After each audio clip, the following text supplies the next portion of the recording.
사무엘상 14장 1절에서 7절 말씀입니다. 합독하십니다.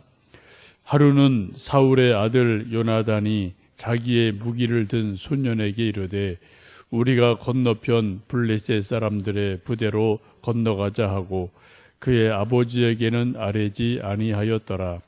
사울이 기브와 변두리 미그론에 있는 석류나무 아래에 머물렀고 함께한 백성은 600명 가량이며 아이야는 에봇을 입고 거기 있었으니 이는 이가봇의 형제 아히두베의 아들이요 비느하스의 손자요 실로에서 여호와의 제사장이 되었던 엘리의 증손이었더라.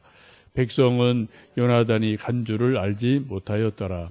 요나단이 블레셋 사람들에게로 건너가려 하는 어귀 사이 이쪽에는 험한 바위가 있고 저쪽에도 험한 바위가 있는데 하나의 이름은 보세스요 하나의 이름은 세네라. 한 바위는 북쪽에서 믹마스 앞에 일어섰고 하나는 남쪽에서 게바 앞에 일어섰더라. 요나단이 자기의 무기를 든 소년에게 이르되 우리가 이 할례 받지 않은 자들에게로 건너가자. 여호와께서 우리를 위하여 일하실까 하노라. 여호와의 구원은 사람이 많고 적음에 달리지 아니하였느니라. 무기를 든 자가 그에게 이르되 당신의 마음에 있는 대로 다 행하여 앞서 가소서. 내가 당신과 마음을 같이하여 따르리이다. 아멘. 어제 13장 끝부분에서 이스라엘과 블레셋의 이제 군사력이 엄청나게 차이가 난다라는 말씀을 드렸습니다. 이스라엘에게 남은 군사는 약 600명, 반대로 블레셋은 전차 탱크만 해도 3만, 마병, 기병이 6천 정도 되는 어마어마한 군사력을 가지고 있습니다. 무기에도 많은 열쇠가 있었죠. 이 블레셋 사람들은 철기 문화를 가지고 있었기 때문에 칼, 창이 다 쇠로, 철로 만든 단단한 그런 것이었지만 이 이스라엘 사람들은 아직 청동기 문화였기 때문에 별로 변변치 않은 무기를 가지고 있었습니다. 성경을 보시면은 칼을 제대로 된 칼을 가지고 있는 사람은 사울 왕과 요나단 왕자밖에 없었다라고 말씀을 하죠. 옛날 우리가 임진왜란 때 왜군에게 크게 힘들었던 이유는 병사 수도 문제가 되지만 무기에 있어서 큰 차이가 있었습니다. 일본군은 조총이라는 총을 가지고 있었고 우리는 창, 칼, 기껏해야 활 이것으로 싸우니까 조총을 도저히 이제 창칼이나 활로 이길 수 없어서 임진왜란에서 큰 어려움을 겪게 되죠. 지금 블레셋과 이스라엘의 그 상황이 마치 그것보다 훨씬 더 차이가 나는 그런 열악한 상황입니다. 이미 전쟁은 보나마나 진 것이나 다름이 없죠. 그런데 14장에 들어가면서 하나의 놀라운 반전이 일어납니다. 하루는 서로 이제 대치를 하고 있었는데 하루는 사울 왕의 아들 요나단, 왕자 요나단이 자기 무기 든 소년에게 부관이죠. 자기 비서이고 부관인 그 부하에게 우리가 건너편 블레셋 부대로 한번 우리가 가자, 공격하자라고 말합니다. 그리고 뭐라고 그래요? 아버지에게는 말하지 않았다. 왕에게는 보고하지 않고 왕자 요나단이 블레셋 군을 치려고 계획을 합니다. 그때 이제 아버지와 이 요나단이 조금 부대가 다르게 떨어져 있죠. 2절을 함께 읽어보십니다. 사울이 기브와 변두리 미그론에 있는 석류나무 아래에 머물렀고 함께 한 백성은 600명 가량이며 지금 저쪽 또 다른 진영에 있는 아버지 사울 왕이 지금 군사 600명 정도와 함께 석류나무 아래에 머물러 있습니다. 잠시 쉬고 이거 어떻게 해야 되나 근심하고 있죠. 한번 여러분 이때 상황을 한번 좀 그림같이 그려보시겠습니까? 지금 사울 왕이 이스라엘과 블레셋 전쟁의 이제 최고 지도자고 지휘관입니다. 근데 자기에게 있는 수하 군사는 600명 정도밖에 안 돼요. 다 도망갔죠. 그리고 상대방 블레셋은 세대로 맞게 지금 쳐들어오는데 전차를 앞에 두고 마병들이 먼지를 일으키면서 말들이 또 뛰는 모습을 멀찍이서 바라봅니다.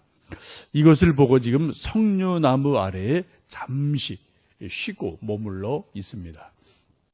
아마 이 모습은 사울왕이 정말 의기소침해서 힘을 잃어서 석류나무 그늘 안에서 잠깐 쉬면서 좀 힘 없는, 맥 없는 모습으로 앉아 있지 않았을까 싶습니다. 걱정이 태산이죠.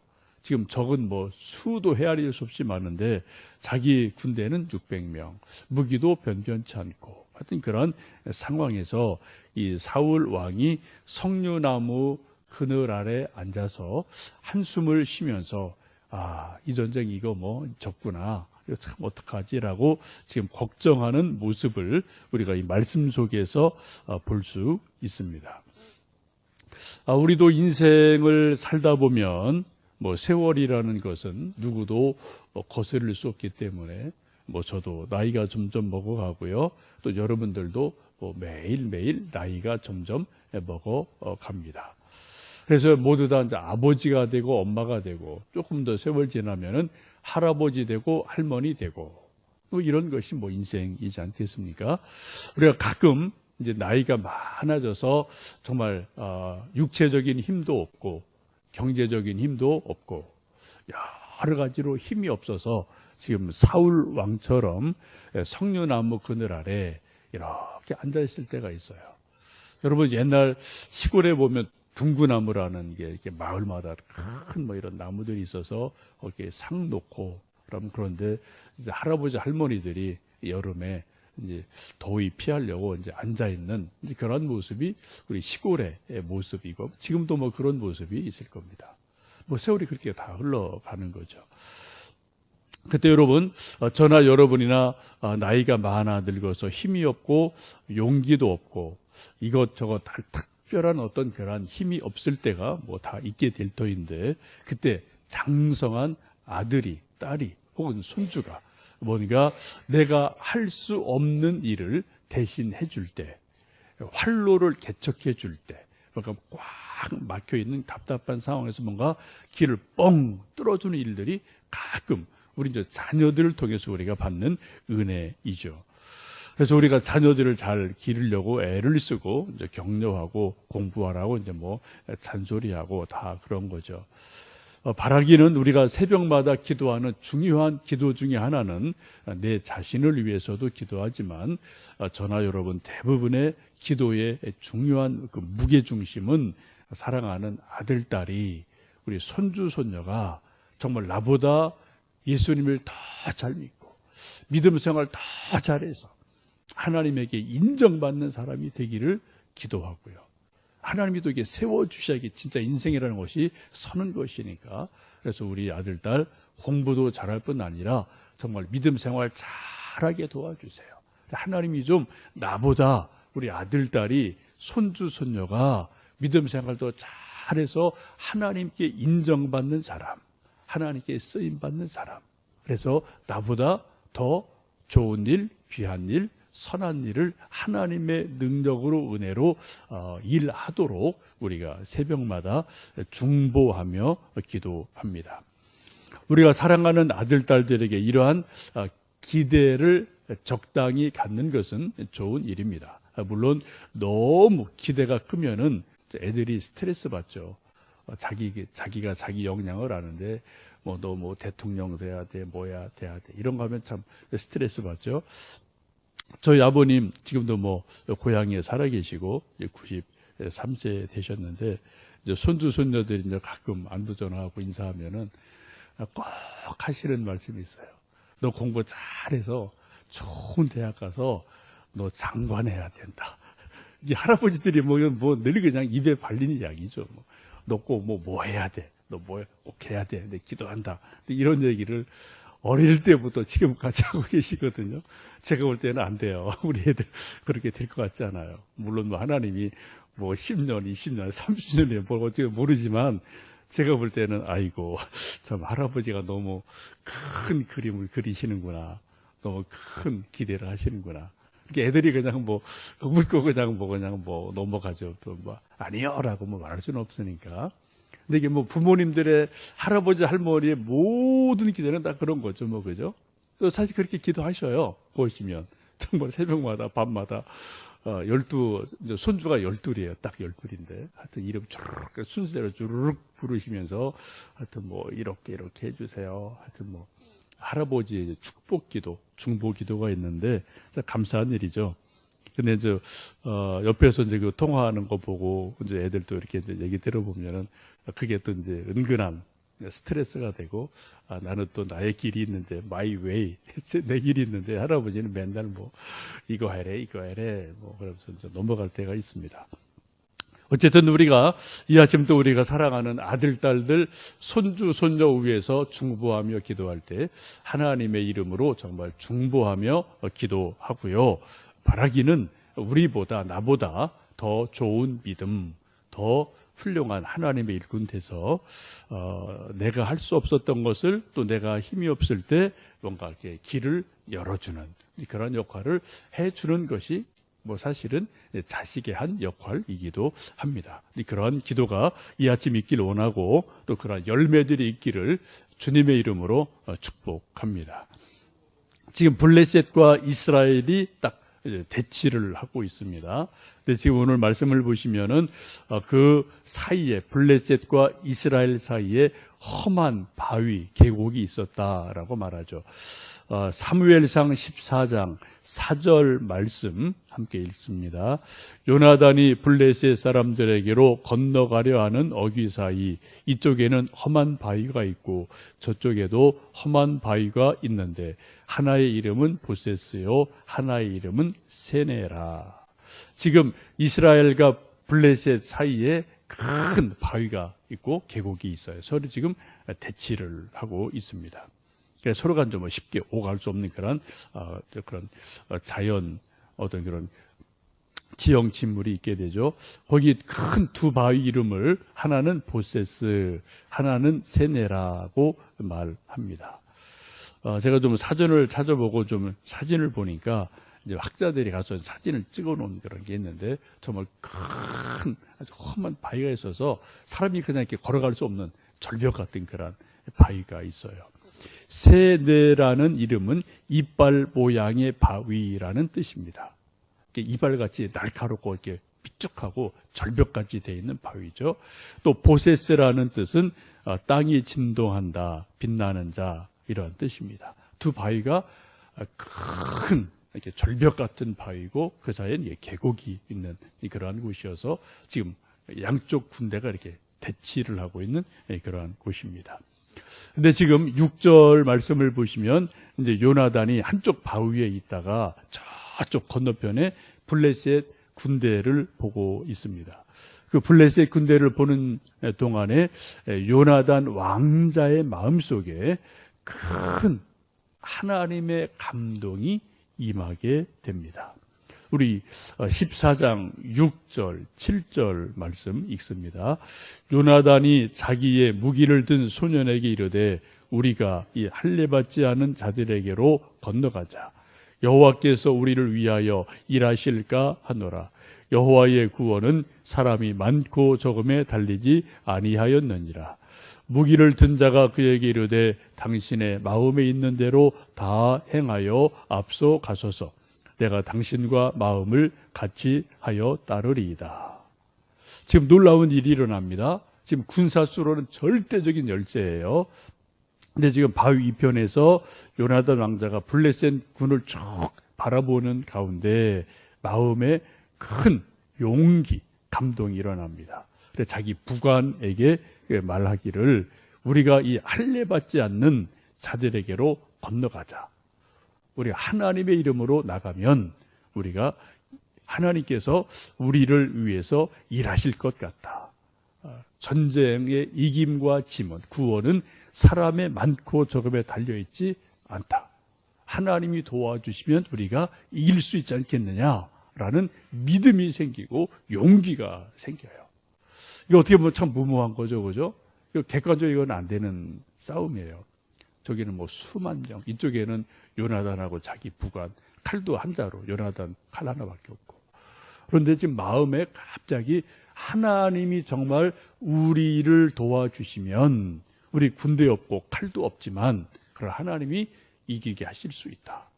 전쟁의 승리, 실패는 사람 군대 수 많고 적음에 달려있지 않다. 하나님이 우리를 위해서 일하실 것 같다. 그런 믿음이 생기고 용기가 생깁니다. 다음에 나오는 이제 등장하는 다윗도 이러한 고백을 하죠. 골리앗 앞에 이스라엘 백성들이 다 벌벌 떨고 있을 때 형 만나러 갔다가 그 모습 보고 너무 화가 나고 그리고 또 좀 하나님의 감동이 있어서 이 할례 받지 못한 자를 왜 이렇게 두려워하느냐? 내가 하나님의 이름으로 나가리라 라고 해서 물맷돌 5개 가지고 골리앗을 이기는 놀라운 역사가 일어납니다. 이 요나단과 다윗이 그런 공통점이 보니까 있더라고요. 하나님에 대한 열심, 용기, 또 하나님이 주시는 어떤 마음의 감동, 이런 것들이 있습니다. 여러분도 지금 내 형편으로 봐서는 도저히 할 수 없고 이건 안 되는 거다라고 생각할 때 있는데, 가끔 우리가 기도할 때, 성경 읽을 때 하나님이 우리에게 주시는 용기, 어떤 감동, 어떤 또 확신을 주실 때가 있어요. 여러분, 그때는 기도하시고 믿음으로 순종하면 또 하나님이 역사하실 줄로 믿습니다. 하나님이 우리 사람들 움직이시는 여러 방법이 있어요. 그 가운데 가장 좋은 게 뭡니까? 우리 마음에 하나님 주시는 감동이 있다는 거예요. 하나님 주시는 어떤 열정이 막 생길 때가 있어요. 근데 지금 상황으로 봐서는 이건 안 되는 거죠. 아이고, 내가 이걸 어떻게 해? 우리가 이걸 어떻게 해? 그런데 하나님이 기도하고 말씀 보면 자꾸 좀 뭔가 하고 싶어요. 전도하고 싶어요. 누구도 사랑하고 싶어요. 뭔가 하고 싶어요. 그때 여러분, 하시면 하나님이 하십니다. 이게 정말 중요한 하나님이 일하시는 방법이거든요. 그리고 나서 이제 무기 든 자에게 함께 가자라고 자기 부관에게 말을 합니다. 그때 7절 보시면 그 요나단 왕자의 부하죠. 부관 장교가 그렇게 아주 정말 귀한 고백을 합니다. 그에게 이르되 당신의 마음에 있는 대로 다 행하여 앞서가소서. 내가 당신과 마음을 같이하여 따르리이다. 왕자님, 그렇게 마음에 감동이 있으면 하십시오. 제가 뒤에서 목숨 걸고 따라가겠습니다. 라고 전적인 동의를 하고 호응을 해 줍니다. 충성스러운 부하 한 사람이 있기 때문에 요나단이 용기를 더불어 가져서 승리를 하게 되죠. 만약 이때 이 똑똑한 부관이 아이 왕자님 그게 무슨 소리입니까? 지금 왕자님하고 저하고 칼 한 자루밖에 없습니다. 제대로 된 칼 2개밖에 없다고 그랬죠. 왕과 왕자 2개밖에 없어요. 칼 하나밖에 없어요. 지금 군대도 우리 지금 요거 몇 명 안 됩니다. 저쪽에 수만 명입니다. 왕자님, 이거는 전력상 이거는 절대 안 됩니다. 좀 다음 기회를 봅시다. 라고 요나단의 왕자의 발목을 이 부관이 잡았다면 요나단도 주춤거리다가 올라가지를 못했을 거예요. 그렇죠? 근데 지금 요나단이 말하니까 왕자님 앞서가시면 제가 목숨을 걸고 동행합니다. 그런 감동이 있으시면 하십시오. 제가 같이 갑니다. 라고 전적으로 동의를 하면서 놀라운 일이 내일 말씀 가운데 일어나죠. 여러분, 우리 가정에도 서로가 마음이 맞으면 집이 서요. 회사도 마찬가지고, 그죠? 어떤 모임도 마찬가지고, 나라도 마찬가지고요. 교회도 마찬가지고요. 마음 맞는 사람, 2사람, 3사람만 있어도 딱 뭔가 일이 일어납니다. 역사가 일어나요. 근데 2사람이 마음이 안 맞으면은 아무것도 안 돼요. 지금 감사한 것은 요나단과 그 부관이 정말 상황으로 봐서는 어려운 상황인데 한번 하자, 그렇게 합시다. 동의를 해서 하나님의 일을 이루어 가게 됩니다. 여러분 주변에도 이러한 좋은 동역자들이 있기를 기도하시고 찾으시고요. 또 여러분이 또 누군가 하나님의 일을 위해서 합시다. 그럴 때 여러분이 또 옆에서 합시다라고 또 동의하시면서 하나님의 큰 일을 만들어가는 좋은 동역자들이 되시기를 주님의 이름으로 축복합니다. 함께 기도하겠습니다.